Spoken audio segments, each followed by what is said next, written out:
Қай жерге тоқтап едік?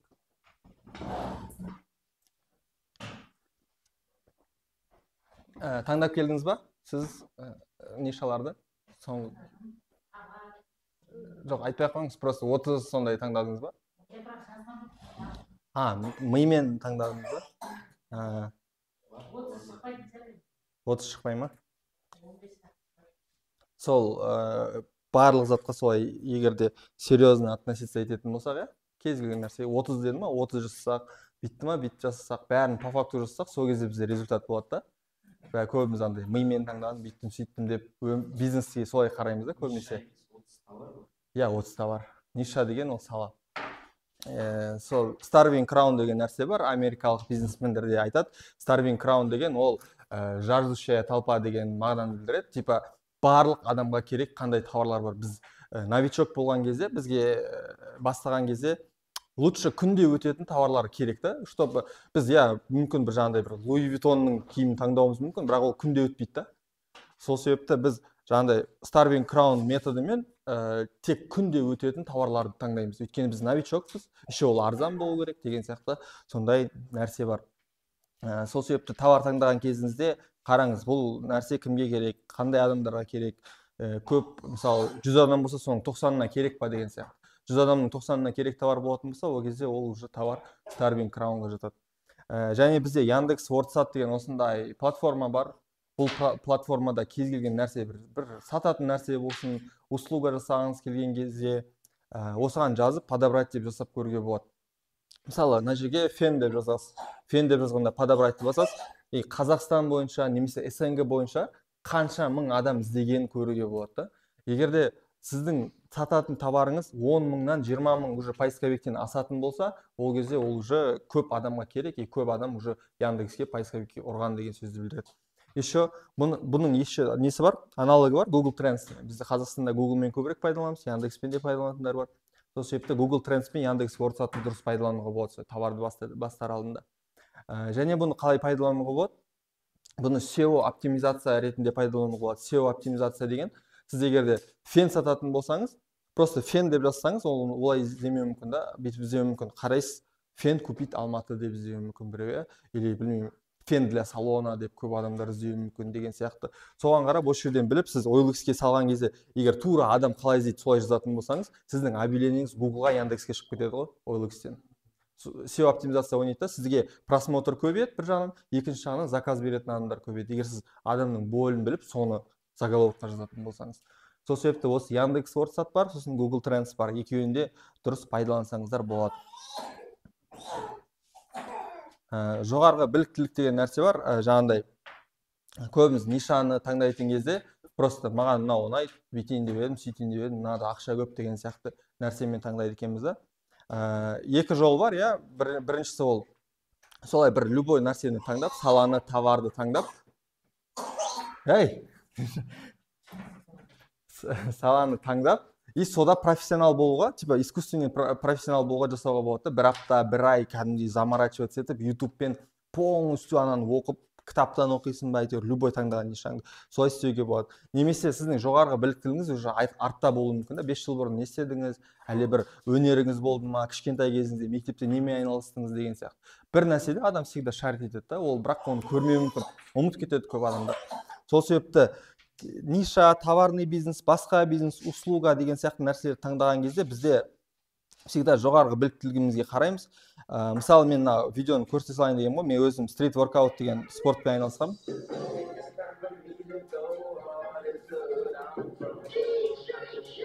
2013 сондай түсірген, качествосы онша емес. Жоқ, сіз?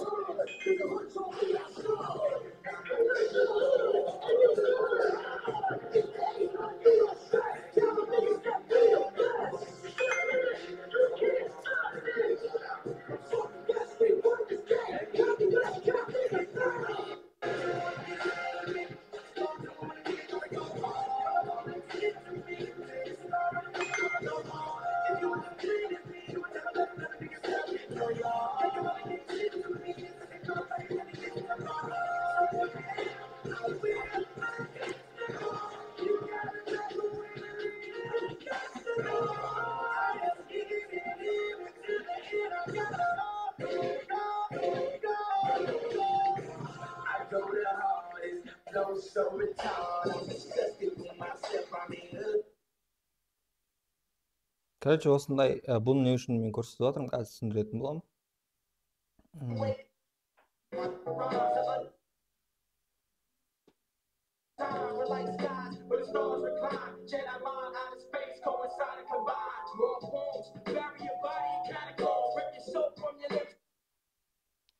Мен егер де жоғарғы біліктілігіме қарасам, мен немен айналыспасам да, оказывается, мен біреуге бір нәрсе үйреткен екенмін да. Мен мысалы жаңағы стрит воркаутпен айналысқан кезде менің артымда үлкен шәкірттерім болды да. 5, 6, 7 балаға дейін оларды кәдімгідей үйретіп, жылдар бойы оларды конкурстарға тасып.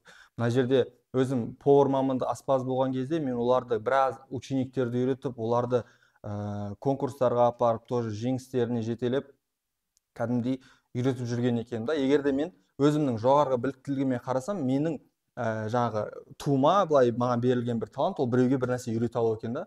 Ол не болмаса да, ол повар болсын, стрит воркаут болсын, бизнес болсын, тағы бір нәрсе болсын, мен футбольный фристайлмен айналысқан еще. Соның бәрінде мен біреуді жақсы нәтижеге жеткізе алған екенмін да, қарасам. И өзім солай біреуге бір нәрсе айтпай тұрып, өзіме анализ жасап көрдім да. Сосын барып мен осы қазір негізі товарный бизнеспен 3 жылдай болып қалды ғой айналысып жүргеніме. 3 жылдан кейін барып ойландым да мен. Қазіргі эксперттерге қарасаң, бір ай біреудің курсын оқып, сосын барып біреуге үйретіп кетеді да. А мен ол үйрету деген вообще ойымда болмаған. Біреуге мен өзім товаркамды өзім жасап, ақшамды өзім тауып жүре беремін деп ойлағанмын. Бірақ сөйтіп анализ жасаған кезде қарасам, мен всегда шәкірттеріммен жүрген екенмін да, қай бір салада. И ол шәкірттерім бірталай жетістіктерге жеткен да. Қазір міне Дәулет бар. Бүгін негізі Ернар деген жігіт келу керек еді. Ернар ол жасы 28-де, менен үлкен, Семейден просто менен білім алу үшін келді. Келді, 3 күннен кейін уже 3 продажа жасады да, 30 ма 30-40 мың теңге жасап тастады да. И сол, егер де менің жоғарғы біліктілігіме қарасам, осындай үйрете алу қабілеті үлкен екен.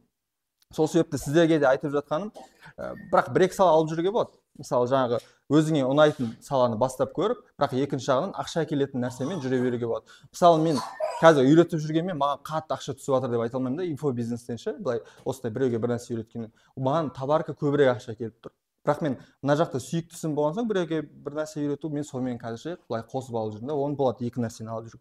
Өйткені кәсіпкер адам, білесіздер, олар 5, 6, 7 проектке дейін бір уақытта алып жүре алады. И осындай нәрсе бар. Кез келген саланы таңдаған кезде осы 4 жол бар. Эмоциямен таңдауға болады. Жаңа көбісі Марғұлан ағалар айтады, типа өзіңнің сүйіктісіңмен айналыс деп. Ол көбінесе эмоцияға кетеді. Сен кайфуешь, то, что делаешь, сенікі, типа ол эмоция саған ұнайды, и ол сен ақша көп болмаса да качественно жасайсың да, ол эмоцияға кетеді. Екінші, болашақ, ол типа болашақ IT стартап, сондай нәрселерге просто саналы түрде бүкіл жаңа эмоцияларды өшіріп, болашаққа қарап сонымен жұмыс істеп кетуге болады. Немесе нарық. Қазір не болып жатыр? Қазіргі нарықта не болып жатыр? Қандай нәрселер болып жатыр? Қандай тенденциялар бар? Қандай бизнестің түрлері бар? Мысалы, қазір нарықта товарный бизнес бірінші орын алып тұр да, ойып орын алып тұр. Сосын барып өткен шақ деген жаңағы менікі. Артқа қарайсың, қандай моменттер болды, қандай нәрсе шарт етесің, и соған байланысты өзіңнің салаңды таңдап кетуге болады. Қазіргі менің таңдаған осы төртеуінен таңдап отқан салаларым өткен шақ, ол жаңағы и нарық. Мен қазір товаркада және де өзімнің жаңағы инфобизнесімде жүрмін деген сөз. Сіздер эмоциямен таңдасаңыз да болады. Бұл жерде бірақ көп қателік болуы мүмкін. Эмоцияда именно өйткені кәсіпкер, біз көбінесе безэмоциональный болуымыз керек. Осы жерде бар, енді болашаққа істеуге болады. Мына жерде енді чисто сананы қосып, бүкіл жаңа эмоцияларды өшіріп, чисто IT-мен немен жаңағыдай үлкен бір проект жасап, болашаққа ғана қоюға болады. Долгосрок дейді ғой. Солай осылай 4 түрі болады сала таңдаудың. Осы төртеуінің біреуін таңдасаңыздар болады. Бизнесте 2 түрге бөлінеді. Көп бизнестерді. Біреуі өмір бойы стартап болып өтеді. Стартап деген не? Ол сүйікті іс, оборот үлкен, жақсы эмоция, бақыт, тұрақтылық, қауіпсіздік. Бұның бәрі стартапқа жатады. Өйткені бұл проекттерге көбінесе нөлден бастала береді. Қайта жаңағы сезон болған кезде, болмаса жаңағыдай білмеймін, қайта инвестиция салу керек. Ол қатты үлкен болып өсіп кетпейді да. Сол үшін бұл стартап деп аталады бизнестің түрі. Екінші ол нағыз бизнес деп аталады. Ол 1 теңгеден 2 теңге жасамасаң, ол бизнеспен айналыспайсың да. Круглогодично дей ма, әр жылы типа сезонға қарамай 1 теңгеден 2 теңге жасай алатын бизнестің түрі. Трафик үлкен, капитализация үлкен, үлкен команда, LTV көп, и тек өсу ғана бар да бұл бизнестің түрінде. Сол себепті өздеріңізде таңдасаңыздар болады, бірақ мына жерде көбінесе жаңағыдай ақша өскен сайын уже бақытты деген нәрсені уже алып тастап отырасың да. Тинькофф болсын, үлкен компаниялардың бастықтары всегда миллиардерлер, олар рактан бір нәрсені өледі ше. Мынау бар, бұл эмоциямен жаңағыдай бақытты болып бір кішігірім ақшаңды тауып өтуге болады. А мына жерде сен чисто өсуді ғана қалайсың да. Миллиардный компания, үлкен бір нәрсе қалау, білмеймін, Қазақстанды бір жерге таныту или әлемдік үлкен компания жасау керек деген сияқты. Бұл жерде енді негізі ойлауы мүмкін ғой кейбір адамдар, ақша көп болған сайын бақыт көп келеді. Ондай емес та. Мына жақта қиындау болады бақытты ол. Сен үйіңдегілерді көрмейсің, жаңағы әйеліңді, бала шағаңды көрмейсің деген сияқты нәрселермен болады. Сол себепті менің мақсатым мынада жүру. Мен өзім солай ойлаймын. Мен үлкен бір капитализациясы бар үлкен бір компания жасаймын деген. Мынаумен енді өздеріңіз білесіздер, бақытты болып, кішкене болса да ақшам болып тұрса деген сияқты өмір сүруге жететін. Онда осыны таңдап жүре беруге болады. Еще кәсіпкер мен бизнесмен дегенді айыра алатын адамдар бар ма? Қалай ойлайсыздар? Ол просто ойларыңызды айтып көрсеңіздер. Кәсіпкер қазір көбісі енді қазақша кәсіпкер деп ойлайды, бизнесмен, бірақ олай емес та. Бизнесмен ол бизнесмен әлем бойынша, кәсіпкер ол предприниматель. Жоқ, екеуі де по-крупному болуы мүмкін. Жоқ. Мен түсінігім бойынша кәсіпкер деген өзінің ісін сол всегда өзі алып жүреді, өзі қарап жүреді, контролировать етіп, өзі сол іспен бірге оянып, іспен бірге ұйықтайды ғой. Жоқ. Ал бизнесмен деген типа жібере салатын да өз. Бизнесмен деген ол бөлмеңізші. Система яғни ол білімі мықты адамдардың басын қосып, үлкен бір система қоятын. Жоқ. Ол да болмайды. Кеше біз айтқанбыз, бір адамдарды қойып тастап, ол бизнесті андайтып типа қоя салуға болмайды. Ол жерде сен всегда болу керексің. Кәсіпкер болсаң да, бизнесмен болсаң да. Кәсіпкер и бизнесмен. Бизнесмен. Кәсіпкер деген адам ол всегда 0-ден 1 жасайтын адам, 1 теңге. Ал бизнесмен адам ол 1 теңгеден всегда N. N деген ол шексіз, ол кәсіпкердің мышлениесі қандай болады? Мысалы, кәсіпкердің мышлениесі қандай болады? Қазір мен сезонда осындай команда құрам, бір белгілі бір ақшаны көтеріп тастаймын. Мен миллиард, ол даже кейбір кезде бизнесменнен көп ақша тауып кетуі мүмкін да. Бірақ кәсіпкердің минусы, ол всегда ол тапқан ақшасын қайтадан бизнеске айналдырмайды да. Ол всегда қалтасына жұмсайды, бір жерге жоқ қылып жібереді, машина алады, үй алады, сонымен ана ақша қалмайды да. Ал бизнесмен ол всегда бар ақшасын салып, қайтадан шексіз ақша жасайды. Сол шексіз ақшаны кішкенесін қалдырады да өзіңе, қайтадан салып, тағы да шексіз ақша жасайды.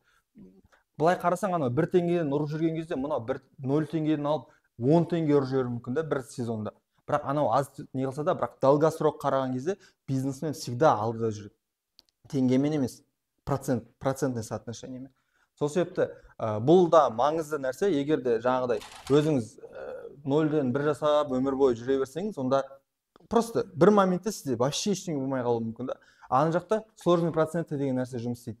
Ол всегда өсіп отырады, сложный процент. Мысалы, мынандай сложный процент деген былай, мысалы, бүгін менде бір 10.000 теңге бар, 10.000 теңгеге мен не істеймін? 2 наушник алам. 2 наушник алам да, оны 20.000-ға сатам. 20.000-ға сатқан соң мен не істеймін? Оны 4 наушник алам. 4 наушник алам. Сосын барып ол тағы кетеді, мен оны 4 наушникті мен алам да, 20-40 мыңға сатам да, мен ол жерден 8 алам. Солай сложный процентті кете береді. Сіз сонда вложиться еткеніңіз 10.000 теңге бизнеске, бірақ ол бір айдан кейін егер де оны шығармай сложный процентімен қайтадан ұра берсеңіз, 2 айдан кейін ойлашы, бір склад сенде наушник болады, егер де дұрыс жұмыс істесе. Сол себепті бизнесмен осылай ойланады, сложный процентпен, кәсіпкер бүйтіп ойланады. Мысалы, мен қазір сразу 10 наушник алам да, сатсам да осынша бір ақша көтерем. И все, ары қарай план жоқ та ода. Вот сол себепті моментпен ойламаймыз, всегда долгосрок ойланамыз. Бүгін 5.000 салсақ та, бірақ ол 1 жылдан кейін, 2 жылдан кейін уже кәдімгідей 1 миллион, 2 миллион обороты бар компанияға айналуы мүмкін да. Жаңағы қолдан жасалған талант деген сол, сосын барып тума талант деген нәрсе бар. Жаңа мен айтқан сияқты бірінші тума талант ол сіздің жаңағы артқа қайтып оралып көресіз. Типа қандай сіздің жұмысыңыз болды ма, әлде бір реально кішкентай кезіңізден бастап қандай бір саламен айналыстыңыз деген сияқты. ал қолдан жасалған ол да жақсы нәрсе. Онымен де мынаны да озып кетуге болады, тума таланттарды да озып кетуге болады. Ол жерде мен анау салыстырмалы түрде былай түсінікті болу үшін мына екі адамды таңдаған болатын, осыларды бәрі танитын шығар, иә. Месси, ол бәрі келіседі, что ол тума талант, ол егер де футболмен айналысып болса, ол вообще черт болатын еді деген сияқты. Басқа қолынан ештеңе келмейді оның да. Ал Роналдуды қарасаң, ол просто қолдан искусственный талант жасап алды да. Роналдуға қарасаңыз, ол қандай спортпен айналысса да, ол бәрібір номер один болатын еді да. Мына жерде ол тума талантты озып кетіп жатыр да. Сол себепті тума талант маңызды, бірақ искусственно да жасауға болады. Мысалы мен искусственно жасаған нәрсем ол футбольный фристайл, стрит воркаут, товарный бизнес, мен оны искусственно жасадым да, өзім үйрену арқылы, тек қана просто білім и соны шыңдау арқылы келе бердім. Сол себепті осылай кез келген саланың түбін түсіруге болады. А былай типа егер жеңіл бақытты кеткің келсе, просто өзің тауып аласың, қандай болдым, қандай саламен дұрыс айналыса аламын и сонымен кетесің деген сияқты. Былай қарасаң, Месси бақыттырақ негізінде. Ниша таңдау тек новичоктарға арналған ба? Кім қалай ойлайды? Типа ниша таңдау, товардың түрін таңдау бір сол новичоктарға ғана арналған ба? Типа сен қазір новичоксың, саған таңдау керек болып тұр, и сен таңдап жатсың. А мен новичок емеспін, бірақ маған таңдау керек па, таңдау керек емес па деген сияқты. Тек қана новичоктарға арналған. Например, сен определенный ниша таңдайсың, жүргізесің, но это же значит, сен сонымен ғана Иә. постоянно жаңа нәрсе қосып, тестировать етіп, көбейте бересің. Иә. Ол дұрыс. Көбісі бүйтіп ойлайды екен да. Типа мен қазір өзімнің нишамды, өзімнің товарларымды сататын таптым, и сонымен до конца. Типа сол нәрсеге заказ түсіп жатса қуып кетеді ғой, депрессия сатылым болмай жатыр деп ше. Дәулет өзің айтып берсең, Дәулет қандай болады сен? Товар сатып жүрдің и сатылмай қалды. Не істедің сен? Иә. Дәулет мысалы өзінің товарларын сатып жүр, жаңағыдай білмеймін, электроника сатып жүрді. И бұл енді бастаған болатын, бір жарты жыл. Басында жақсы сатылып жүрді, бірінші ай, екінші ай жақсы сатылып жүрді. И уже үшінші айға қарағанда оның уже продажалары құлап кетті. И бір қарасам, вообще жұмыс істемей жүр да. Былай екеуміз былай енді ол кезде енді бастап танысып жүрген кезіміз ғой. Ештеңе істемейді, үйіне қайтады, үйтеді, бүйтеді, ана жерге барады, мына жерге барады, қыдырады. Сосын мен айтамын, сен не істеп жүрсің десем, менде продажа жоқ. Мен айтамын, сен не істеп жатсың продажа болу үшін? Мен күнде салып жатырмын дейді. Күнде объявление саламын, инстаға таргет жіберемін, бүкіл жарнаманы жасап жатырмын дейді, бірақ сатылым болмай жатыр. Сосын мен айтамын да, енді сен анау товарыңмен пенсияға шығайын деп жатсың ба деймін да. Енді сен таңдадың, енді сатылмайса бір ауыстыру керек шығар енді. Енді сатылмады деп 3 ай жүрмейсің ғой енді. Сөйтіп екеуміз жестко разбор болды. Дәулет маған ренжіп қалды. Мен енді қатты айтатыным бар арасында. Дәулет ренжіп қалды да, типа кетші деген сияқты кетіп қалды маған. Сосын барып ертеңгісін тағы да сөйлестік. Мен айттым, Дәулет, сен ақша тапқан маған керек емес еді. Просто мен қасымда жүрген соң сондай болу керек, болмаса кете бер деген сияқты. Сонымен түсінді, барды да бір 2 күннің ішінде нишаны ауыстырды да, оказывается, продажа бар екен да, просто нишаны ауыстыру керек екен. Ана ниша уже устарела, типа, ол сала, жаңағы сатып жүрген товарлар. Сол себепті бізде егер де сатылым болмай жатса, бір нишада басында болып, соңына қарай уже сатылым болса, біз тез ауыса алуымыз керек. Кәсіпкердің басты қаруы ол тез ауыса алу.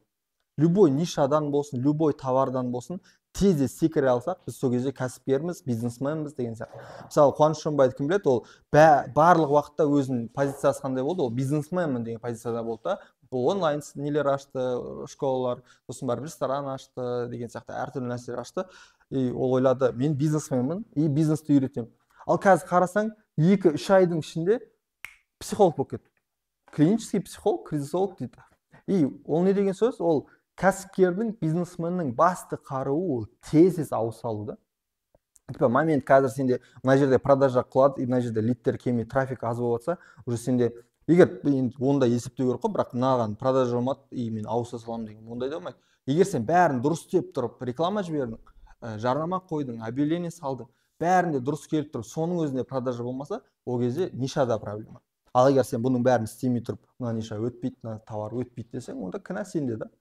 Сол себепті біз тез всегда анализ жасау арқылы тез ауысып отыра алуымыз керек.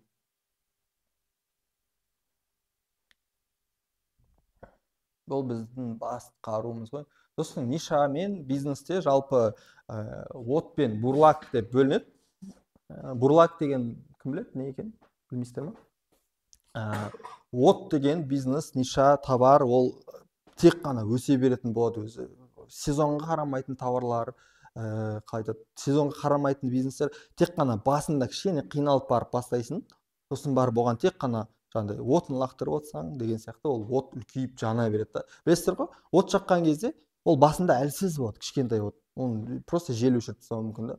Ал от үлкейген сайын оны жел наоборот күшейтеді да. Жел деген ол хейт қой. Сол себепті бурлак деген, қазір түсіндіріп кетейін. Бурлак деген мынау ғой. Бурлак деген профессия болған екен Ресейде. Кезінде осындай үлкен корабльдер, осындай кемелер келген кезде, мына бурлак деген адамдар оны жағаға сүйреп шығаратын құлдар болып есептелген екен да. Мысалы, кеме келеді да, ол шыға алмайды ғой жағаға, ол жағада тұрмаса ол кетіп қалады артқа қарай деген сияқты. Сол себепті осындай құлдарды жіберген адамдарды, и олар всегда тек қана жұмысы анау суға батып, кемені сүйреп 10-20 адам шығаратын болған. Бұлар құл, и бұларға тек қана тамақ береді, ақша ештеңе бермейді, просто тасыған үшін и все. Даже тамақ та бермейді, көбісі осы жерде өліп кеткен екен. Ал біздің екінші түріміз, бұл от болған, біз от сала берсек, отын лақтыра берсек, просто бензин құямыз ба, солай ол от үлкейе береді. Бұл не деген сөз? Бизнесіміз өсе береді, біз оған тек қана ақша мен трафик салып отырамыз болды. Ал мына бизнес тек өзің, көбінесе андай болады, новичоктар бастап алады бір бизнесті, и кеткісі келмейді да, ана бизнестен. Өзі сүйреп жүреді, ақша қатты келмесе де сүйреп жүре береді, жақсы көріп қойған ғой ана бизнесті. Жабылайын десе ұят та, аналар типа бизнесменсің ғой сен деген сияқты айтады. Сол сияқты осындай бизнесті лучше таңдамаймыз, тез ауысып біз өзіміздің от нишамызды, от товарымызды тауып алуға тырысуымыз керек. Және де екі түрге бөлінеді, тоже товарлар болсын, нишаны таңдаған кезде біреу easy, hard, я оңай, қиын деген сияқты. Easy да, біз осы керек біз новичоктарға. Тест цикл, география бүкіл Қазақстанға, масса и LTV бар. Ал hard, ұзақ цикл, географиясы бір ауылда мүмкін, тар аудитория, бір күндік клиент деген сияқты. Бізге мынау керек. Тест цикл, ол қандай? Жаңағыдай бізде киім болатын болса, бізде тест цикл болмайды. Неге? Өйткені бізде остаток өте көп болады да. И уже тез айналдыру қиын болып қалады товарларды, оборотты жалпы. География, біз бүкіл Қазақстанға кем дегенде сатылатын товар болу керек та. Ол егерде өткенде бір қыз маған жазады, мен бір кішкентай ауылда тұрам, не дейді? 200 адам бар біздің ауылда. Мен ол жерде қалай бизнес жасаймын дейді. Мен айтамын, сен қолыңда интернет тұрған жоқ па? Просто ауылыңда отырасың, бүкіл Қазақстанға жарнама жібересің, и сата бересің. Ол айтады, білмеймін, бір бәле. Енді адам өзі істегісі келмей тұр да. Сол себепті еще масса болу керек, бүкіл Қазақстанға массовый нәрсе болу керек. Және де LTV жақсы, біз жақсы сапа көрсетсек, жақсы сервис көрсетсек, бізге клиенттер қайтып келу керек. Ал hard ол бізге қатты керек емес, өйткені ол жерде ұзақ цикл, сіз товарыңыздың окупаемость ROI деген нәрсе бар бизнесте. Мысалы, бүгін мен миллион теңге салып, ертең 2 миллион шығаратын бизнес, ол жақсы бизнес та. Ал мен бүгін 10 миллион салып, оны 10 жыл ақтайтын бизнес болса, менің әйелім айтады, бір не салайық дейді. Адамдар тұратын недвижимость салайық дейді. Оған білмеймін қанша 20-30 миллион кетеді шығар, бір ауылдық жерде бір салып қоясың. И одан дейді, бір 10 адам тұратын етіп жасайық дейді, 10 семья. И әрқайсысын 80 мың теңгеден алып отырамыз. Мен айтамын, айналайын, қашан ақталады бұл ақшаң? Онда 10 миллион теңгені мен инстаграмыма салайық та, жарты жылдан кейін 20 миллион қылып шығара алайық деймін да. Сол үшін өйтіп қумау керек та, жаңағыдай. Көбісі бүйтіп ойлайды екен ғой, типа, квартира алып қоямын 30 миллионға. Сосын арендаға беремін дейді. 400 мың теңгеден ол бір жылда 4-ақ миллионның ақталады да. Қалған жаңағы 26 миллионның әлі келіп жатыр. Сол себепті бұндай hard бізге қатты керек емес, қатты қумаймыз. Бар затпен, түсініксіз затпен, просто соны сату арқылы ғана бизнес жасаймыз. Егер сата алмайтын адам болсаңыз, бизнесте қатты қиындау болады. Сосын бағанағы 3 түрі бар тоже таңдаған кезде. Жаңағы бақытты болатын адамдар, олар всегда эмоциямен өнімге көп қарайды. Мысалы, мен Samsung сату үшін бұның качествосы жақсы болмаса, мен ұяламын да бұл сату. Мына Samsung күшті, мына Samsung фигня товар деген сияқты. Кәсіпкердің миында фигня товар, фигня сапа деген болмайды. Мынаның да сатып алушысы бар, мынаның да сатып алушысы бар. Сол себепті мына жерде өнімге қатты көңіл берсек, бізде уже кішкене қиындау болады. Ал бізде сатылымдарға көп көңіл бөлетін болсақ, бізде уже масштаб болады да. Егер біз мынанда бәрін сатып алатын болсақ, біз тез масштабқа шығып кете аламыз. Ал егер де сол сатылымдардан бөлек біз система қоятын болсақ, бағанағы айтқан сияқты, бізде уже еркіндік пайда болады. Бағана айтып отыр едім ғой, типа бір система қойып тастайды и типа өзі еркін жүре береді. Анау бизнес өзі жұмыс істей береді. Ол кәсіпкерде де болуы мүмкін, ол бизнесменде де болуы мүмкін, бірақ системаны қою өте қиын. Егер де бір нәрсемен бір үлкен масштабқа шығу керек болса, или үлкен еркіндікке, бизнестің өзімен өзі жұмыс істей бергенін қаласаң, онда система по-любому керек болады. Сенсіз ақ істей беретін. Системаға по-любому бір адам керек. Мен айтамын да, система, мысалы бизнестің системасы ол сағаттың механизмі сияқты да. Сағаттың механизмі батарейка болмаса, анау механизм айналмайды да. Сол себепті любой системада бір гендиректор болу керек. Сенің орныңа басатын, анау гендиректор сағаттағы батарейканың рөлін атқарады, просто тұрады. Ал қалған механизм өзімен өзі айнала береді, соның айналасында деген сияқты. Сол себепті таныс, өзіңізге бір партнер, күшті адамдарды тапсаңыз, сол кезде системаны үлкен етіп қоюға болады, және де еркіндікке шығып кетуге болады. Енді бүгінгі біздің тақырыптың жаңағы бәрін бүйтіп келдік, қалай таңдауға. Енді чисто біздің товаркада қалай товар таңдаудың 5 сұрағы бар. Егер де сіздің товарыңыз осы 5 сұраққа иә деген жауап болатын болса, онда ол товар офигенно деген сөз да. Күшті өтеді, күшті сатуға болады. Және де күшті масштабқа шығып кетуге болады.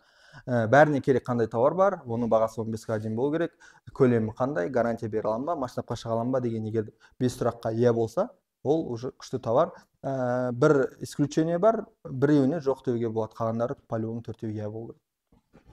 Түсіндіріп кетейін. Бәріне керек товар, бағанағы Starving Crown, көп адамға мысалы не керек? Мысалы сағат көп адамға керек, телефон ол 100% адамға керек шығар қазір. Киім ол 100% адамға керек, кепка ол 100% адамға керек. Білмеймін, тағы не? Телевизор ол 100% адамдар, маркер бәрінде бар деп айтуға болады. Сол себепті бірінші біз соған анализ жасаймыз, қандай товар таңдаған кезде қанша адамға керек. Бағанағы Яндекс.Вордсатта осы жерде көмекке алуға болады. Мысалы, бүгін Яндекске 40 мың адам кірген болса, біздің товарды қанша іздеді? Типа 30 мың болса уже урада, ол 90% деген сияқты. Оның бағасы 15 мыңға дейін деп жазып қойған себебім, біздің қараңыздаршы, 15 мыңға дейінгі товарларды біз күнде ойланбай сатып аламыз. Адамның миында барьер бар, 15 мыңнан кейінгі заттарды біз көбінесе ойланамыз алатын кезде. Типа, стоит, не стоит, әлде зарплатадан алайын, әлде Каспиретке алайын, тағы бірдеңе деген. Бұл барьерді бізге новичоктарға қатты керек емес. Бізге лучше күнде сатылатын, адамдар ойланбай сатып ала беретін нәрсеге сату керек. Өйткені 15 мыңға дейінгі заттар ол күнде сатылады. Күнде. Ал егер де сіздің товарыңыз уже 50 мыңдық, 40 мыңдық, 30 мыңдық товарлар болса, ол уже Каспиретке сұрайды, көбінесе рассрочкаға сұрайды, әлде типа зарплата алғанда жазамын деген сияқты әңгімемен қуып кетеді. Сосын көлемі қандай? Көлемі бізге кішкентай болғаны жақсырақ.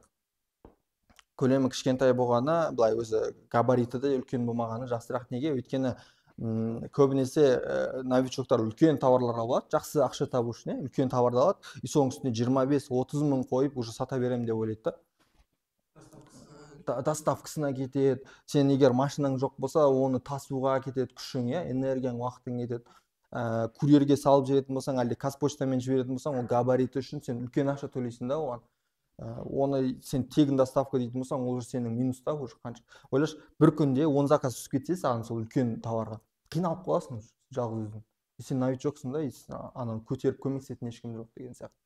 Сол себепті бізге кішкентай товар максимум болғаны солай жақсы да.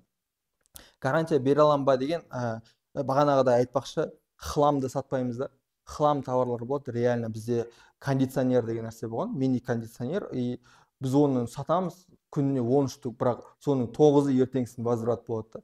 И ойлашы, сен бірінші біз доставкаға төлейміз, Қазпоштаға төлейміз кейбірін. И соның бәрі өзімізге қайтып келеді, біз сонда ары қарай 2500, бері қарай 2500, сонымен біз әр товардан 5000 минусқа кіріп жатырмыз да, товарды қоспағанда. И еще товар ол бізде остаток болып қалады. Біз оған қанша бөлсек. Сол себепті товарды да таңдағанда гарантия бере алатындай бір ұялмайтындай товар болған дұрыс. Сосын барып масштабқа шыға аламын ба деген, сіз бір товар таңдасаңыз, фен болсын, любой товар таңдасаңыз, соның қасына қосып сатылатын немесе ассортиментті үлкейте алатын товар болған дұрыс.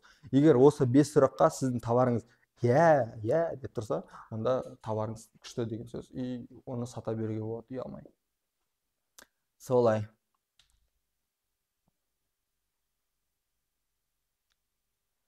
кеше айтқандай мен 20-25 деп жазып қойыппын, бірақ 30 товарға дейін негізі гипотеза жасауға болады.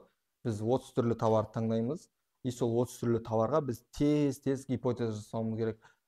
Өйткені бизнес бастаған кезде, еще новичок болсаңыз, сізге тезірек ақша тауып кеткен, бір жағынан психикаңызға жеңіл болады. Неге? Өйткені ақша келмей жатады көбісіне, и сол кезде бизнес менікі емес, товар заказ түспей жатыр деп көбісі қайтадан тастап жұмысына кетіп қалып жатады. Сол себепті біздің бүгінгі берген тапсырмамыз, бүгін біздің тапсырмамыз 20-30 товарға гипотеза жасау. Оны қалай жасаймыз? Біз 20-30 түрлі товар таңдаймыз. Қазір сіздермен көретін боламыз, кім қандай товар таңдады, и соны типа жаңағы 5 сұраққа иә жоқ, сонымен қараймыз да. Сосын барып ертең уже біз задание береміз. Оны қалай продвигать ету керек и қалай тестировать ету керек. Біз бір жарым аптаның ішінде біз 25-30 товардың бәріне полностью тест жасауымыз керек. И менің статистикам бойынша, егер де 30 товар таңдалып соған тест жасалған болса, кем дегенде 4-5 товар өтетін қалады сізде. И сол 4-5 товармен уже ары қарай масштабпен жұмыс істеп кетуге болады. Оны Инстаграмға, ТикТокқа, ютубқа салып, бүкіл жерде продвижениемен ұруға болады. Өйткені егер де OLX-та тегін тұрып өтпеген товар болса, сіз оған қанша ақша құйсаңыз да өтпейді да, ол Инстаграмда. Сол себепті біз лучше тегін вариантпен тестировать етеміз бүкіл жерде. И қайсы өтеді, соған максимум ақша құямыз, максимум трафик құямыз, максимум энергия мен уақытты бөлетін боламыз. Сол. Мынау кеше айттым, ең бірінші миллион теңге бардакты жасауымыз. Жаңағыдай біздің тестовый нелеріміз бар, жаңағыдай қосымша товарларымыз бар. Сонымен әртүрлі товарларды сатылып жүріп жасалған миллион теңгені біз систематизировать ететін болсақ, егер де сол кезде ол жерде примерно 2 миллион жатады да. Ал сіз бардакта миллион теңге табылмайтын болсаңыз, системада қиындау болады. Өйткені новичоктарға бір бизнесті системаға қою үшін өте ұзақ уақыт керек.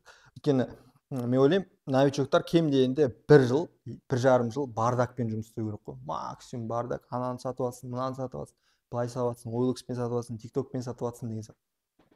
Солай істесеңіз, миллион теңге алып келсе, сол бардактың өзі.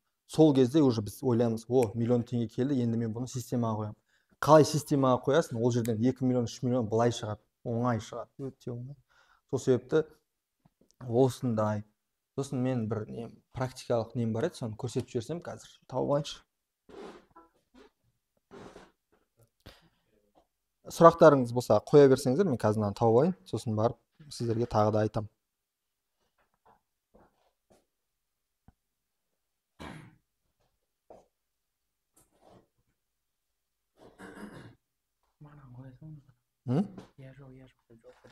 Қайсы? Жоқ, мен анау нені көрсетейін деген ғой, өзім қандай товар таңдағанымды. Типа практикалық түрде деген.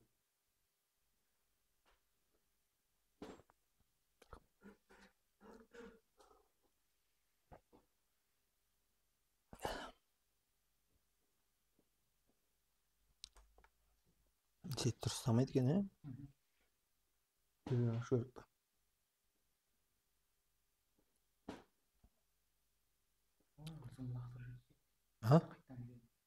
Қайтын алтыр жер ма? Сұрақ ешкімде жоқ па сонда, неше таңдау бойынша? Киімге үлкен ақшамен жүру керек болады ғой. Иә. Просто Бұл жерде негізі в целом конкуренция бар жерде спрос бар дейді ғой, бірақ клиент бойынша қалай ақталу жағынан? Ақталу жағы күшті. Егер де сен бәрін дұрыс жасайтын болсаң, бағана айтқандай бәрін ретімен бірінші дұрыс анализ жасап, жаңа киімге, и соны анализден өткен товарды дұрыс әкелетін болсаң, сосын соған вложиться етіп, дұрыс модельдерге дұрыс реклама жасап, солай істейтін болсаң, ол кезде күшті атуға болады. Ал уже анандай момент қалды да, мысалы бір товарды таңдап, оны Инстаграмға салып, товардың өзін рекламировать етіп сататын уақыт уже ол кетті да, ол уже типа олай уже ешкім алмайды. Қазір біз максимум эмоциямен, максимум немен сатпасақ, түрмен, бізде личный бренд болсын, әлде бір әдемі қыздың түрін қойып қойып деген сияқты сондай нәрсемен сатпасақ, уже кішкене қиындау болып қалады. Тауардан жалықтағы адамдар реклама максимум алғашқы шыққанда ұстап жүрген баннерная слепота деген нәрсе бар қазір. Адамдар уже рекламаға көргісі келмейді, иә. Біреу бірдеңе сатайын деп жатса, сразу өткізіп жібереді да. Сол себепті біз сол баннерная слепотадан өтуіміз үшін біз максимум эмоциялы нәрселер жасауымыз керек қой. Жаңағы видео мысалы товар сататын болсаң, ол кезде түрмен шығып, айтып, түсіндіріп, бір эксперт ретінде көрсетпесең, уже бұрын обзор жасай салатын едік қой товарға. Өлең қоясың, обзор жасайсың, адамдар жазады, сатып алады.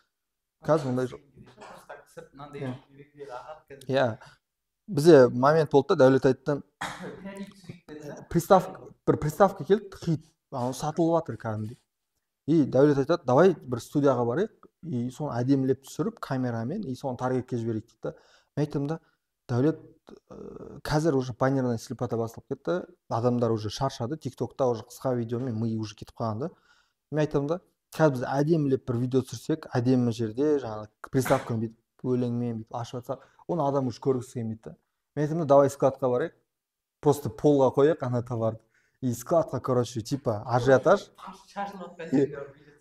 И ажиотаж көрсек, типа осындай, короче, товар келді, алсаң ал, алмасаң алма, үлгерсең үлгердің. И аламыз да соны быт, ешқандай монтаж. Салдық, таргетке жібереміз. Анау бізді бір ай бойы шайқайды ғой. Батыстың Ақтау, Маңғыстау, кәдімгідей алады ғой. Күнде жүреміз. Ол май болатын, мамыр 2023-тің. Сол кезде бір сондай қызық не болған, жаңағыдай біздің басында иә бәріміз ойлаймыз ғой, енді әдемі болып тұрса, күшті болып тұрса, ол өту керек деп, бірақ оказывается ол емес екен да ол. Иә, типа уже адамдар типа қазір маған бірдеңе сатып жібересің ғой деп ойлап тұрады да. Сондай нәрселер бар екен.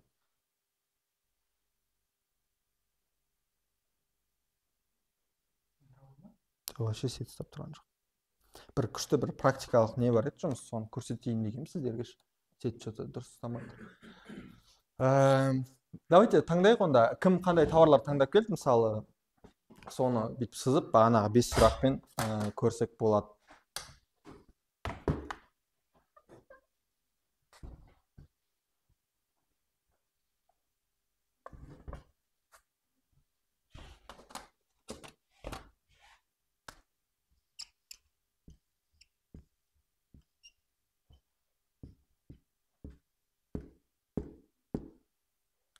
Қандай товар таңдап келді?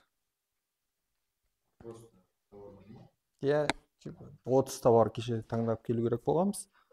И соны таңдап қараймыз, примерно 1-2 товар айтсаң, и соған байланысты примерно логикасын түсініп аласың да. Комплект ножей и проектор. Проектор. Комплект ножей давайте. Комплект. Пышақ қоя, андай, типа көп болып тұрады. Нож. Бізде ол бірінші сұрақ қандай болды? Ол барлық адамға керек па? Иә, керек, өйткені бәріміздің үйімізде бір тамақ жейміз, ол пышақ керек. Екінші сұрақ қандай болды бізде? 15 мыңға дейін. Сенікі қанша теңге тұрады примерно себестоимость? 8-10 мың тұрады. Біз оны 15 мыңға смело сатып аламыз, иә. Сол себепті біз бұл жерге де иә дейміз. Сосын үшінші сұрақ қандай болып еді? Көлемі қандай? Көлемі керемет, иә. Біз оны смело даже 10 заказ түссе де біз оны жеткізе береміз, көтере аламыз, физикалық тұрғыда жеткізгенде проблема болмайды. Төртінші, гарантия бере аламын, иә, өйткені ол пышақ, типа пышақ бұзылып қалды деген сияқты әңгіме естімеппін. Пышақ істемей қалды, возврат. Пышақ мынаны кеспей қалды. Сосын 5-ші масштабқа точно шыға аламын, иә. Кухонный магазин ашып тастауға болады негізі. Техномир сияқты, тағы да бірдеңе сияқты. Үлкен қасына пышақ, тостер, блендер, любой нәрсе осы бір кухонный нәрселермен үлкен магазин ашып тастауға болады. Примерно логика түсінікті. Проекторға мен ойлаймын, қазір проекторге көп нәрсе жоқ болады сияқты. Проектор қандай проектор? Кішкентай проектор жасау ғой қазір. Телевизордан емес, стена. Қанша тұрады ол? Где-то 10-15 мың. 10-15. Бірақ ол бәрінің керек емес, иә? Мен ойлаймын, білмеймін. То вопрос дейсің ғой. Оның бағасы қанша дедің? 10-15 мың себестоимость. Иә, 10-15 мыңға качествосы төмен. Онда оны біз гарантия бере алмаймыз оған. Бұл бұзылып қалуы мүмкін, ол системаның заты қой. Екінші қандай еді сұрақ? Оның себестоимость 15 мың шығып кетіп жатыр, иә? Ең минимум дегеннің өзінде. Ол жоқ точно. Біз оны 15 мың алғанда, біз оны хотя бы 25-ке сатуымыз керек. ал 25-ке сатқан кезде біз новичоктарға қиындау болып қалады да. Возврат болмаса. Иә, возврат болса ойлашы, бүгін 25 мыңға саттың, ертең возврат десе, сен бүкіл ақшаңды қайтарып беру керек болады да. Уже минус, депрессия. Деген сияқты ол проекттер көп сұраққа жоқ деген жауап береді екен да. Сол себепті Масштабқа шығу да қиын болады. масштабқа шығу да қиын болады сияқты. Арзан товар ғой, егер ол 15 мыңдығын алсаң. 50 мыңдыққа бізде ақша жетпейді. Мысалы 50 мыңдықты алып, оны 80 мыңға сату керек болады да уже. 80 мыңға саттың, и возврат болған күннің өзінде сен уже екі проектордың ақшасынан айырылып қаласың деген сияқты. Солай. Тағы қандай товарлар бар? Примерно. Біздің жаңағы кухонный комплект ножей ол күшті екен. И ары қарай тағы да. Зумда біреулер отыр ма? Отыр адамдар. Сұрашы, қандай нишалар таңдапты? Бар ма екен? Естіп тұрмайсың. Иә, қандай нишалар таңдадыңыз, айтыңыздар, жазасыздар ма? Иә. Біз мына жерде көрсетіп жіберейік сіздерге де. Қалай басқа қалаларда істесе болады? Қазпоштамен кім айтқан? Әйгерім ба? Ораз. Ораз, қазпоштамен жіберуге болады. Сосын бар, іздек деген нәрсе бар, пойыз бар, такси бар, индрайвер бар. Мүмкіндік жетеді. Басында мен жаман қорқатыным бар ғой, басқа қалаларға жіберуге ше, білмеймін. Қымбаты. Ең арзан Қазпошта ғой, ең арзан. Еще ең ұзақ. Ең арзан, ең ұзақ. Қазпоштаның адамдары көріп отырсаңыздар де. Давайте. Она беговая дорожка, снайпер, он машина для Аха. стоп-сигнал. Иә. Машинаға, иә, авто аксессуар. Негізі бар ғой, бұл товарлар негізі жынды өтеді. Еще арзан, еще бұны массовый алады. Өйткені қазір бәріміздің үйімізде кем дегенде бір машина бар да. Сол себепті бұл өте жақсы. Ол қандай еді бірінші сұрағымыз? Оның бәріне керек па? Иә, бәріне керек, иә ол. Типа оны сатуға болады, егер кішкене біз креатив жасайтын болсақ, ол бәрі алынады ғой. Иә, қанша тұрады примерно? 5-6 мың тұрады. Біз оны иә дейміз, өйткені ол 15 мыңға дейін смело сатылатын, иә, автоаксессуарлар. Мен ойымша көбісі бір 10 мыңға дейін даже. Иә, Дәулет сатқан автоаксессуар. Иә, көп сататын. Жақсы дейді, себестоимость аз да. Еще қымбат қой что-то. Еще бірінші жақсы жері жаңағы водительдер алады көбінесе, көп нелерді. И водительдердің понятиелері күшті болады андай. Возврат, товарды қайтарып ақшамды аламын деген сияқты ой жоқ та оларда.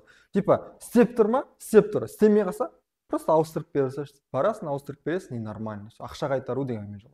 И оларды еще заблокировать етіп жасаң да үндемейді де ше.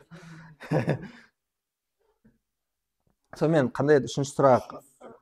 Көлемі қандай? Оның көлемі менің ойымша керемет. Автоаксессуарлар всегда майда кішкентай нәрселер болады. Төртіншісі, біз оны гарантия бере аламыз ба? Иә, бере аламыз. И масштабқа біз негізі күшті андай автоаксессуар. Негізі сіз өзіңіз жаңағы біліктілікке байланысты, сіз дальнобойщиксіз ғой, иә? Сізге көбінесе ойлаймын, сол автоаксессуарларды жақсы түсінесіз, и сонымен бастап кетуге болады. Бір жағынан жаңағы Дәулет айтпақшы, ол бағалар өте төмен болады көбінесе, себестоимосттар. Оны қымбатқа сатуға болады интернет арқылы. Өйткені көбісі ойлайды, водительдер енді білмеймін ғой, неге өйтіп ойлайтын. Базарда онша емес деп ойлайды да, интернеттен сатып алады. Білмеймін неге өйтіп ойлайды.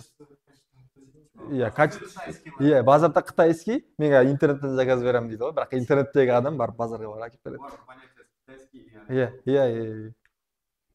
Сол себепті автоаксессуар негізі кім жасағысы келеді, негізі күшті, менің ойымша. Иншаллах бір. Дәулет сонымен бастап кеткен. Наушник сатып жүріп автоаксессуарға секіреді ғой, сол кезде продажасы басталады.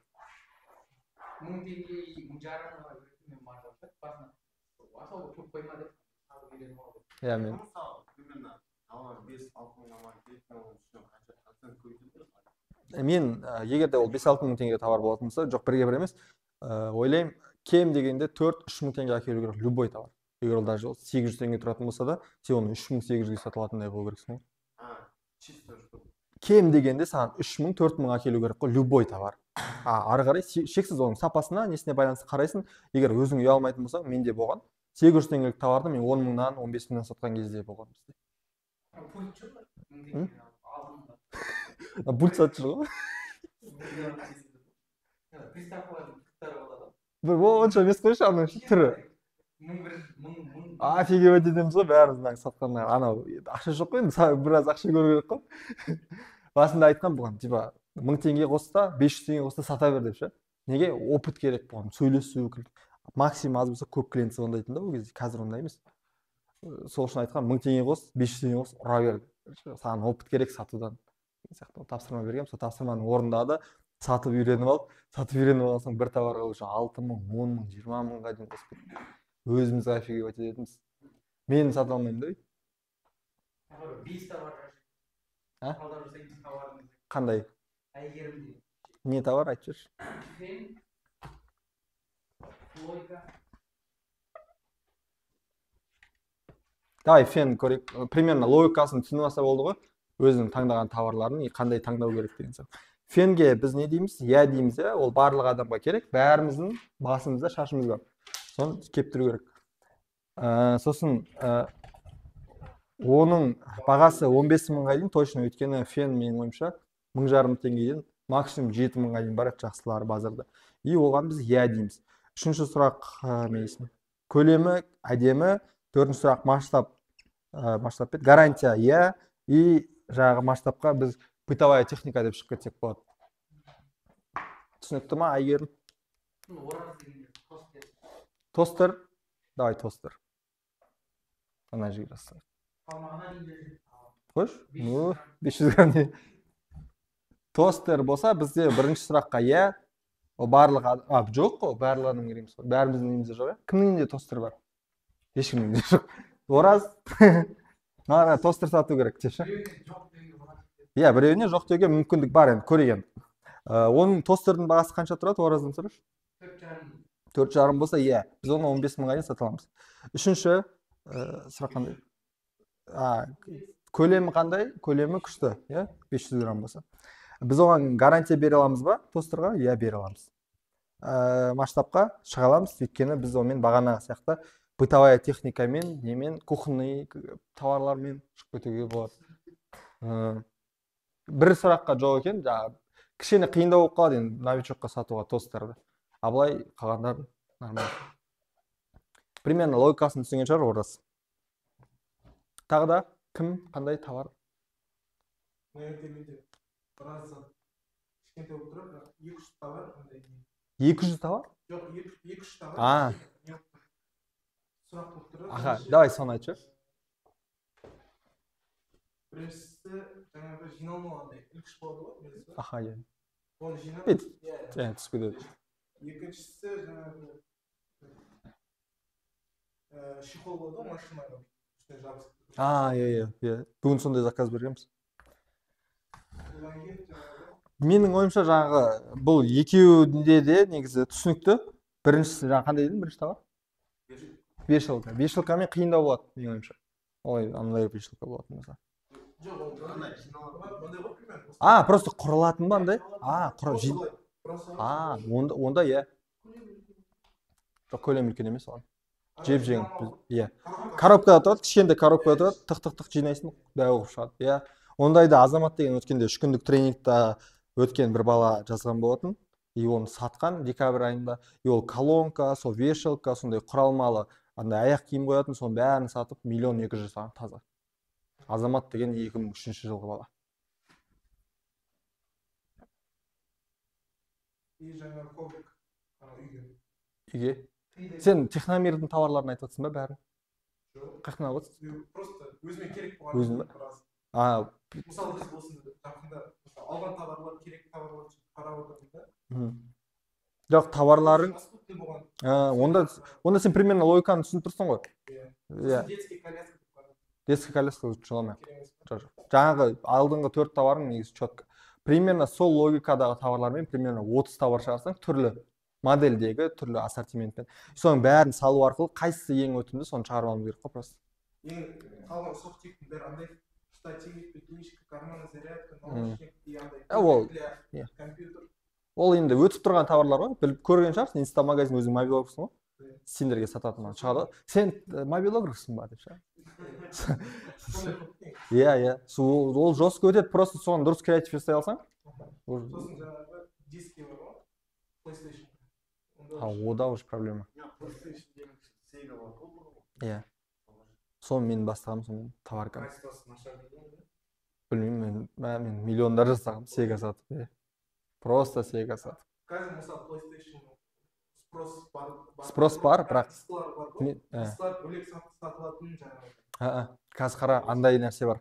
Біздің Дамир деген досымыз бар, кәсіпкер.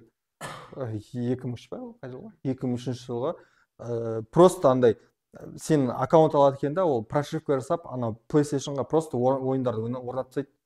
Қазір сондай хит. Дискі ешкім сатып алмайды, просто Bluetoothпен немен әлде просто бір аккаунт лақтыру арқылы ғана бүйтіп ойындарды жүктеп ала салады. Еще арзан дискке қарағанда. Еще көп ойын жаздырып алады. 15-20 мыңға бір диск алғанша 15 мыңға бағана 5-6 ойында. Иә. Ол жерде 10 ойынға дейін жазып береді. Ол бала 2003 жылға просто PlayStation ойындарын грузить етіп, солай біраз ақша тауып машина алды, Subaru Legacy. Сосын өзі Тараздікі, ата-анасы болған мамасы мен қарындасын осы жаққа әкеліп, қазір көшіріп алды да, сол чисто PlayStation ойындар арқасында. 2003 жылғы бала. Неше? Тараздікі ғой. Лего. Лего тоже күшті, бірақ ол бәріне керек емес, еще қымбат, иә, оның бағасы. Қанша тегін тұрады? Жоқ, негізі болатын. Копия. Кішкентайлар бар. Копиялар, иә. Копиялары бар. Мен кеше Нұрсұлтан деген жігітпен сөйлескем, копияларын сатады екен, бірақ қатты бір андай не болмаған. Даже үлкен бір блогерге 100 мың теңге төлеген, TikToktағы бір блогерге. Соның өзінде қатты ақталмаған деп айтсам болады. Просто практикалық өзім факт көрген нәрселерді айтып отырмын да. Жоқ, қылмай-ақ қой. Лучше бағана басындағы логикамен не қыла берейік та. Жаңағы нәрсе бар сенде, иә? Бірінші жаңағы кухонный нәрселер, иә? Жаңағы не айттың? Проектор біледің ба, не? Машинаның үстіне жабатын чехол, сосын жаңағы, сосын ананың не бар? Штатив, петличка, лампа. Сол логикада. Барсетка, кепка. Тоже офигенно. Көктемде, наурыз айында басталады. Примерно түсініп отырсың ғой, бірақ қандай кубик деп қылмау керек та. Ал білмеймін кім алады ма. Мысалы кубиктер андай нормально болады да, 700 мың теңге. Негізі андай жас балалар қатты алады, негізі андай сырт әдемі болсын. Көрейік енді. Көр, тест жасап көр. Мен сатпас едім өзім. Болмайды ол.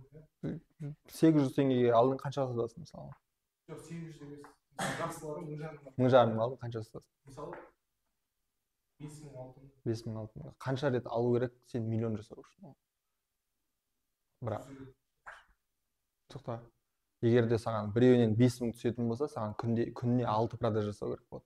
6 продажамыз 60, 180 продаж. Бір айда сенен 180 адам кубик рубик алады. Мен білмеймін. Кішкене қиындау болады сияқты. Бірақ мен Сегамен өзім сенбегем, Сеганың что олай сатылатын.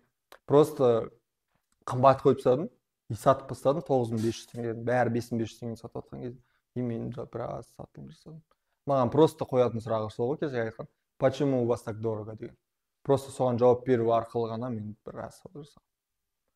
Типа у меня мен еще бүйтіп жазып қоятын ма? Sega оригинал деп ше. Басқалар просто Sega Mega Drive бір бәле деп ше. Мен Sega оригинал деп қоясың. Болды? Болады, бәрі любой бизнесте болады. Бірақ мен өзіме ұнайды Sega, өзім үйде ойнаймын да. Жаңа ана Mortal Kombat. Өзім просто оны сатам деп ойлаған жоқпын негізі. Просто кішкентай кезімде ойнағам. И базарда жаңағы наушник сатып жүрген кезде көріп қалдым, что тұр екен 3500 теңге. Мен алдым, блин, давай ойнап көрейін. Алдым, ойнадым, тура сол бұрынғы. И мен алдым да, давай OLX-ке салып көрейін. Салдым и кетті. Қазір тоже сатып отырмыз. Нормально, былай енді қатты емес кезіндегідей. Мен 2020-да саттым ғой. Бірақ негізінде жаңа жылдың алдында жестко хайповать етуге болады. Адамдар бір-біріне сыйлайды шамамен. Даже үлкен аталар я бір-біріне типа, иә. Еще менен Sega алды, Рауза деген фильмге түсіпті сол Sega. Менен алынған Sega. Сериал бар ғой Рауза. Мен соның үйіне бардым, сол Рауза сериалының продюсерінің үйіне бардым. Офигенно, аяқта Көктөбе жақта аузым ашылып. Жоқ қандай бір бәле деген продюсер ма, бір ұйымдастыратын бір адам бар екен, соның бүкіл жаңағы реквизиттарды қойып, не қылып сондай нәрселерді ұйымдастырып жүреді. Бір үлкен аға, еще түрін көрсеткен жоқ маған. Просто айтады, мына жерге әкел дейді. Бір рет мен несіне бардым, офисына, бір ұмытып қалдым, ол уже 2021-де болған. Офисына апардым, бір үлкен жердің төбесінде, крыша жақта офистері бар екен, андай не істейді. Сол жерге апарып бердім біреуін, екіншісін өзінің үйіне апарып бердім. Ол кезде үйі бір тауда бір 3 үй тұрады ғой. Біреуі соныкі екен. Кірдім, ананың ішінде. Адасасың ғой. Негізі кино саласында жақсы кино түсірсең не өте көп ақша. Иә, ақша көп. Например, Сол үшін қазір киноны таңдаймыз, Ниша. шыққан. Жоқ, дәстүр емес. Дәстүр жастық, иә, кім көрді? Таптым сені бар емес па? Иә. Соған полный түсіруге адамдардың зарплатасын 100 миллион теңге ғана кеткен. 100 миллион теңге. Ал оның уже қазіргі табысы 9 миллион болды. Получается таза 8 миллион теңге тауып отыр. Таза өзім. Бірақ енді жаңағы реклама нәрселермен есептегенде тағы да бір 100 миллион кеткен шығар. Мен плюс-минус ол 100 емес, 100 миллион кетсе де уже 500 миллион, тем более кино 1-1,5 ай тұрады бұл жерде. Оның потом әр киноға прокатқа береді, бұл жерде процентпен бөледі. Олардың бәрін алып болғанша солай өзінің несімен. Бірақ анау 100 миллион бір нәрсеге салатынын мішленеге жетуіміз керек қой. Біз миллион теңгені бір товарға қимай жүреміз ғой, сал үшін. Ана қазір закупаться етсем қазір ақталамай деп қуып жүресің ғой, 1 миллион теңгеңді айдап. Негізі ақшасы аз адамдардың масштабтары сондай үлкен болады деді ғой ойлаған кезде. Менде мынандай қазір бір не болып тұрды, идея болып тұрды. Бізде, например, оптовиктер оптовигі алып келеді и тауарды жан-жаққа сатады. Ол енді әр адам, например, бір оптовикте стабильный бір 10-15 адам алып тұрса, оптовик айына бір 100 футболка дейсің мен ойлағаным. Например, 100 емес бір 1000 футболка әкеліп дейікші, и оның оптовигі бар, әрқайсысы 100-100-ден алады да, бірақ бір жарты ай сайын, бір ай сайын келіп сол қайтадан 100-100-ден алып тұрады. И ол жерде главный оптовиктің де ақшасы бар, ар жақта 10 адамның ақшасы бар. А если былай істеуге болады, например, просто бір жақсы команды жинап и сразу бір емес 10 адам рөл сияқты 10 инстаграм ашып, бірақ бір товар, бірақ әртүрлі локациямен. И тоже өзің зато бағана айтып жатсың ғой, бір размер сатылмай қалуы мүмкін деп. Например, бір размер на магазинде сатылмаса, зато на инстаграмда сатылады деген секілді. И көп демен, и қазір в основном бренд деген зат ол өте важны болғаннан кейін, бренд қандай кезде ең бірінші ол ерекше болғаннан, екіншісі ол көп болғаннан бренд. Например, KFC бәрі біледі, өйткені оның точкасы көп, дәрсен оны бүйтіп білгің келмесе де көз алдында KFC деп тұрады, өйткені көп точкалар бар да Алматы қаласы бойынша. Сол секілді былай істесем ба деген ой бар. Если біреудің несі желаниясы болса, например, киім алуға бір общий склад аламыз, бірақ точкамыз әртүрлі болады. Например, типа әртүрлі инстаграммен сатып алады.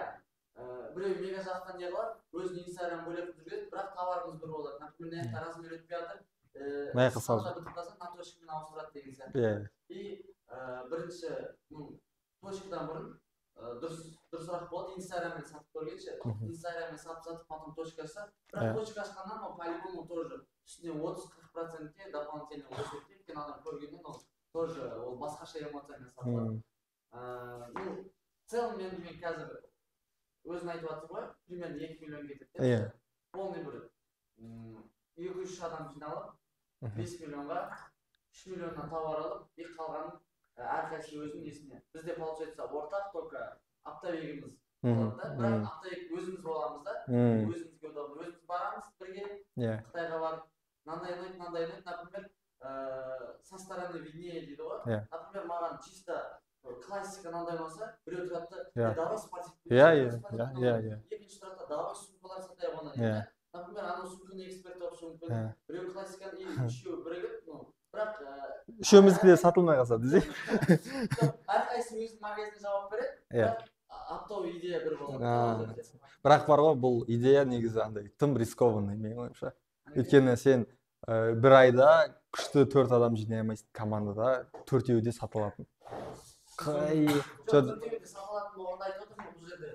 Продажасына әрқайсы өзі жауап береді. Менің қазір істеп жатқан системам сондай ғой. Біз мысалы бір офисіміз бар ғой, бірақ бізде мен қазір командамда 5 адам болса 5-еуінде де 5 магазин бар, 5 инстаграм магазин. Біз бір инстаграмға жұмыс істейміз. Бізде 5-еуінде 5 тикток бар, 5 инстаграм бар, 5 түрлі OLX пен барлығы жан жақсы. Бірақ сатылым бөлек, иә, ол сатылып жатуы мүмкін, ақша келіп жатуы мүмкін, ол бөлек. Бірақ адами факторлар өте қатты жұмыс істейді. Сенің қазір мотивацияң ұрып тұр, иә, мына жерде қазір біреу екеуі айтуы мүмкін, қосыламын саған деп ше. Бірақ көресің, 2 аптадан кейін жоқ болып кетеді олар. Өзінің жұмысына кетіп қалады, тағы бір нәрсе, соны қуып кетеді. Реально мен қазіргі менің қасымда жүрген 4 адамды жинау үшін 3 жыл жүргенмін да. Ойлашы, бизнес всегда долгосрок. Сен қасында 3 адам қалу үшін сен кемінде 1 жыл жұмыс істеу керексің. И то ол 3 адам, ол уже 9 рет, 10 рет алысады. Мен талай балаларды үйретіп қасыма алдым, бірақ біреуі қалмады, Дәулеттен басқа.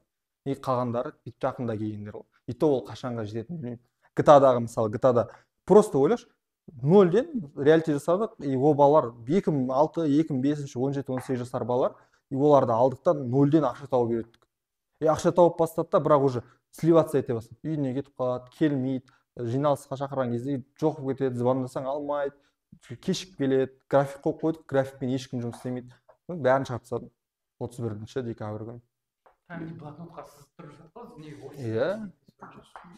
Сондай заданиелері бар, бәрін, бірақ орындау қиындау болады да. Қазір сенің мотивацияң ұрып тұр ғой. Иә, ол мен сені білем. Таңғаламын сенің ойлауыңа ше бір шенеңе. Бірақ сен сияқты адамдар аз, өте аз. Қазір жоқ, инвестор бар ғой.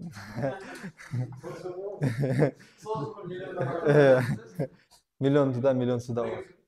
Сосын қазір таңдап жатырмыз ғой, оны біз мысалы байсатқа барып қарап түсіріп не істеу керек па? Иә, ертең сол туралы задание болғанда, ертең соны қалай біз практикалық түрде іске асырамыз, сол жайлы айтамыз да. Қалай сатып бастаймыз, закупаться ету керек па, ету керек емес па, уже таңдалған товарлар деген сияқты. Соны уже ертең сату, маркетинг туралы өтетін боламыз ғой. Мысалы қарап, 30 товар саламыз, иә, 30-дың условно 4-5-еуіне 1-2 продажа бастайды. Үстінесің, иә, қалғанға себеп етіп тастаймыз.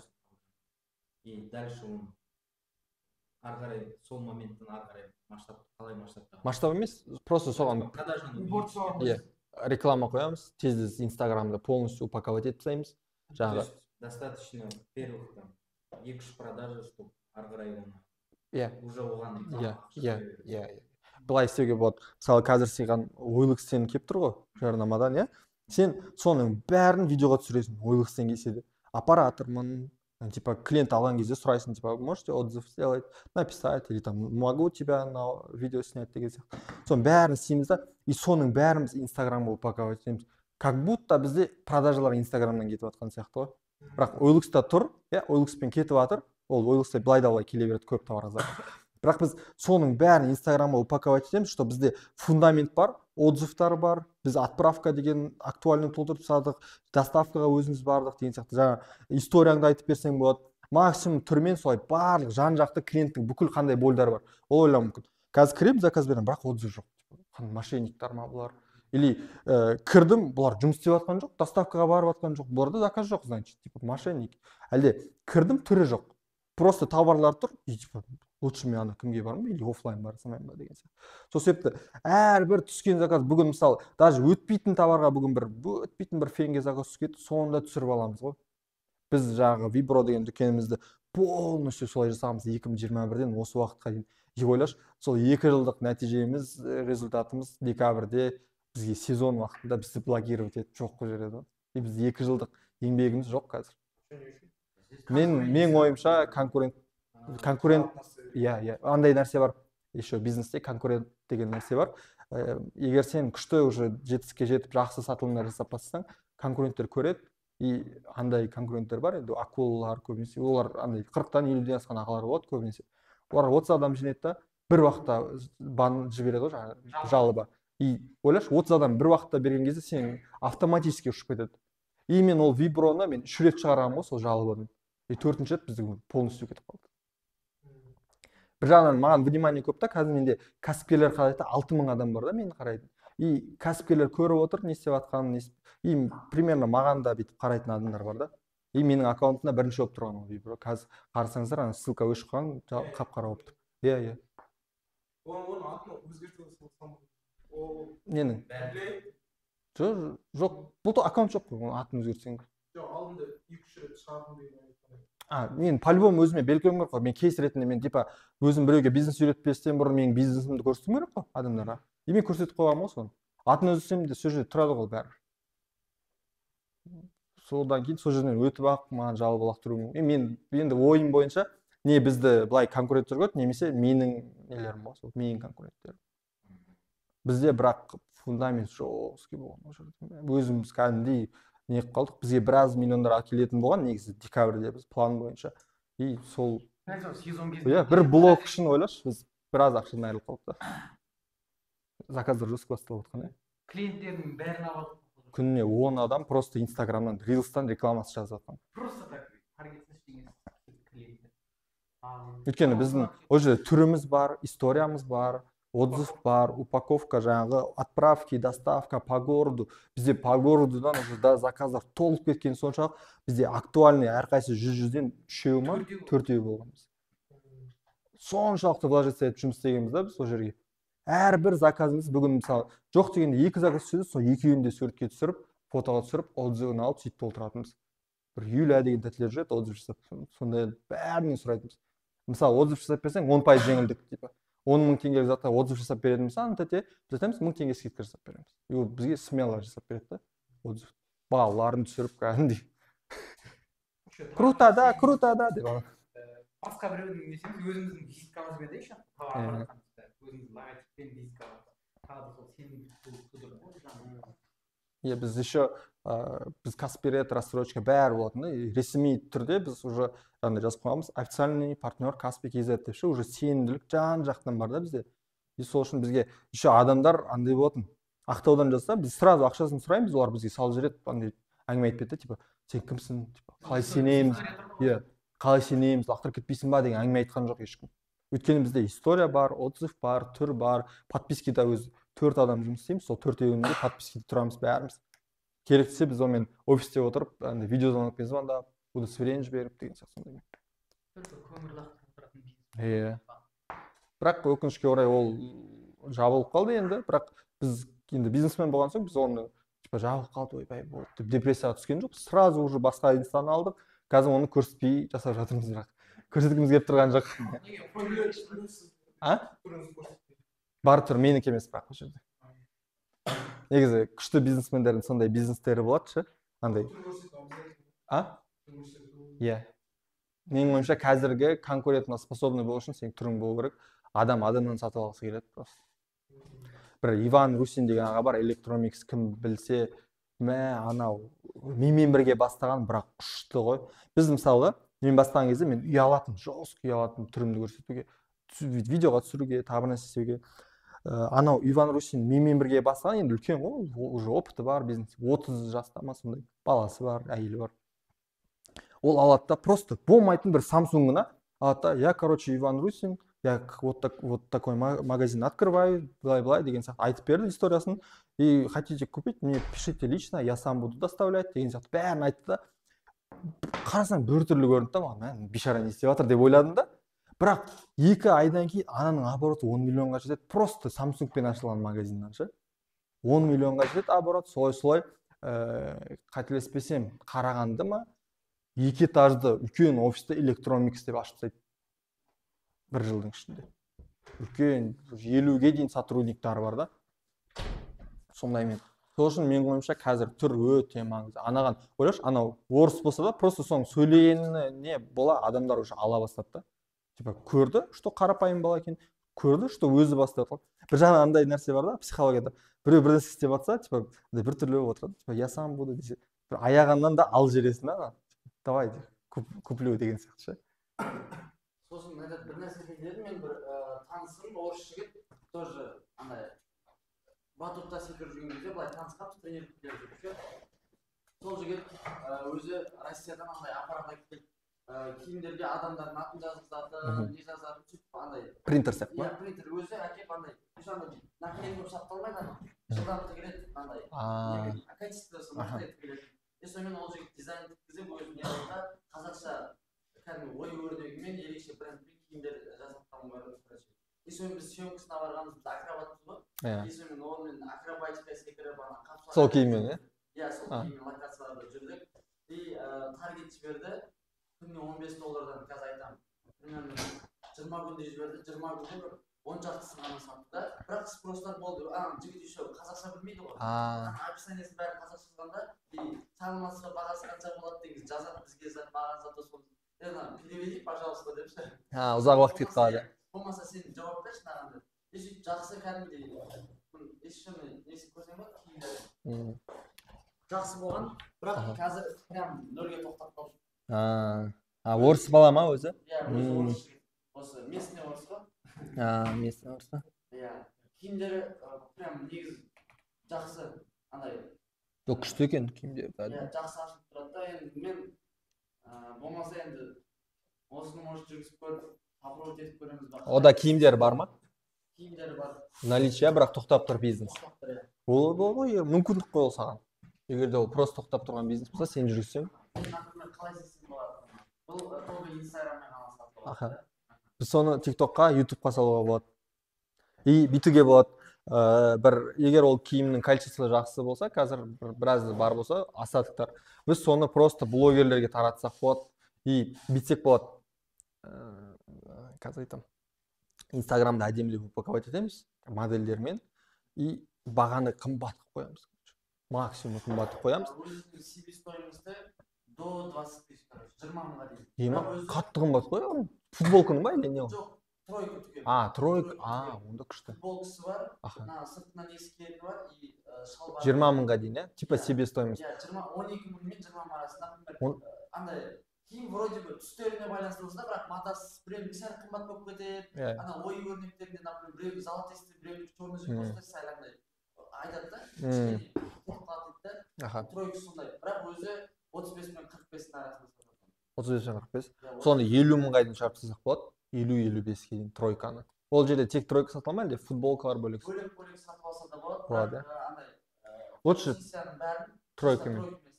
Онда бүйтуге болады. 55 мыңға дейін шығарып тастапшы. Тройканы еще қазақи ол, қымбат тұру керек. Қазақ. Типа киімдер сатып алынған ба, ол бөлек. Типа Қытайдан алып үстіне. Жоқ, ол өзі кәдімгі бәрі тігілген ба? Киімі де тігілген. Андай аппараты бар. Үйінде. Соны заказдар келеді, андай кепка бренд істеп береді, футболкаға соны сөйтіп істеп жүрді да, ол деген. Давай неге жасамасақ? Бренд деді да бір полный дизайн жазғызу, несін жазғызу кәдімгідей. Бәрі анау бұрынғы заман нелер бар, тасқа қашалған сондай дизайндар, яғни аттардың әр футболка нелердің аттары бар негізі өзі. Типа жауынгер деген сияқты өзінің негізі әрқайсысы. Онда сөйтсек болады, 50-55 мыңға қойып, максимум оны продвигать етіп, сосын барып блогерлермен тек қана бартер ретінде ешқандай ақша ұтпай, ойлашы, 55 мың теңгеліктен екеу береміз, уже 110 мың теңге. Типа блогерлерді бағамен қызықтыруға болады, и бір жағынан олар андай жақсы көреді, қолдағанда, типа қазақи брендтерді, әлде жаңағыдай дәстүрдің подкасты бар, сондай подкастта отыратын. Кеше Нұрлыбек бар ғой бізде подкаст түсіреді. Сол арқылы уже бір эксперттерге шығып, блогерлерге шығып, просто соларға тегін беріп, ана жерде ойлашы, киіп отырса да, и соңында жаңағы рекламасын бір инстаграмда лақтырып қойса, соның өзі қандай жарнама болады. Или жаңағыдай блогерлердің сторисінен шығып. Қазір ғана есіме түсті, біз өзімде кішігірім арасында каскадерский киноға түсеміз ғой, дублер болып, негізі режиссер таныстарым жоқ. Мен енді қатты ойламайымша, мен андаймын ғой, айтамын ғой, бір целім болса өзім, болды мен соны ғана ойлаймын, басқаларына қарамын депші. Мен просто осы кезде андай, енді айтып жатырмын ғой, товар істемеймін, бірақ қызығамын депші. Андай, как дополнительный доход ретінде. И қазір ғана соны ойлап жатырмын да, оказывается, кіріп кішкене ойласам, идея келе береді, иә. Сөйтсек болады, бартермен беріп, просто сториске шығудың арқасында. Блогер достарым да көп, біз Редская республиканский эстрадный цирковой колледж, қазір уже жарты танымал болып кеткендері бар, әндері хит болып отқан. Тоже нелермен де блогерлар да бар, жартысы блогер болып кеткен олардың. Негізі көп екен, не қойды? Сәл кішкене общение ұстау керек. Болды, проблема жоқ қой, сатылып жатыр ғой. 55 мыңнан 10 сатсаң уже 550 мың теңге болады бір күнде. Қымбат сата алып жатырмын деп ойлаймын. Мен всегда бүйтетінмін, мысалы, блогермен жұмыс істеудің алдында, мысалы, менің товарым арзан болса да, мен максимум қымбатқа шығарсайдым. Мысалы, 10 мың теңгелік товарды мен 50 мыңға қойып қоямын, и блогерлерге берген кезде блогерлер қайтып, ой, мынау 50 мыңдікі ғой, короче, аналар смело алады да оны. И сен аласың да, олардың жаңағы аудиториясына 10% жеңілдік дейсің, олармен жаңағы промокодпен келеді, 10%, 50 мың болса, 45 мыңға сата бересің. Еще біз сондай қазақи деген андай нелер шығып жатыр ғой, қазір көп болып кетті ғой, негізі шапан сондайдың еще екеуінің рекламасына түскенбіз анадан бөлек. Оларда бірақ олардың уже кәдімгідей нелер точкалары бар, ана білсеңіз өнер хандарындағы нелер киіп жүр ғой ағаларымыз, шапаншы. Бірақ неге қалып қалса кішкене. Кеше біз тренингте болғанда сондай кигізген, жұқа сияқты бір. Жұқа сияқты, бірақ ана качествосы мықты. Соны киіп тоже сонда рекламасына түскенбіз. Одан кейін тоже қазақша бір нелер бар, жилетик сияқты. Сондайға да түскенбіз, тоже ол да уже точкалармен. Мына жігіт андай бастады да, короче, что-то бір 10 шақты продажа 20 күнде сонымен. Всегда сондай болады. Айтайын, 80% адам бизнес солай бастайды. Эмоциямен бастайды. Ол жігіт андай бастағанда қатысым бюджет ограниченный болып бастады ғой. Өйткені, например, біз рекламаны біздің өзіміз почти тегін түсіп бердік. Бізге жолымызға ғана. Біз ақша қалағаны жоқпыз оның негізі. Өзі айтып берді, машина бензинін құйып берді, өз машинасы жоқ. Өзі андай қатысым бар. Адамды абида қалдырғысы келмейді әйтеуір. Бүйтіп не қылып тұратын жігіт қой. Ақкөңіл ме? Ақкөңіл жігіт қой негізі. Бюджеті жетпей қалды. Өзінің бір қатысым бар. Аппаратын өзінің қарызға алды. Қарызын беру керек, квартирада тұрады, айына 200. Еще андай екен. Бізде Қазақстанда ғой, особенно шет жақтан келгендер. Давай бір квартира алайық, 5-6 адам. 2 адамды сөйлеседі, 5-6 тұрады. Ол бір өзі жалғыз квартирада тұрады. 200 мың теңге. 200 теңге төлеп өзі жалғыз тұрады. Қалған жерде. Ана айтам ғой, хотя бы 2 адам тұрса, бөліп 100. Блин, зачем маған заманайсың? Мен үйде өзім аппаратым бар, жұмыс істеп, андай типа ойын бөлінбей, істем аламын. Зачем сол 100 мың теңгені экономдаймын деп? Өзім комфортымнан айырылып. Сондай жігіт та, короче. Сонымен білмеймін, біраз болды сөйлеспеген, 2-3 ай болып қалды негізі. Қаттараспаймыз, бірақ андай аман сондай болады. Егер остатықтары көп болса, без проблем істеп көруге болады, жүргізіп. Даже ол саған менің ойымша Инстаграм беле салатса,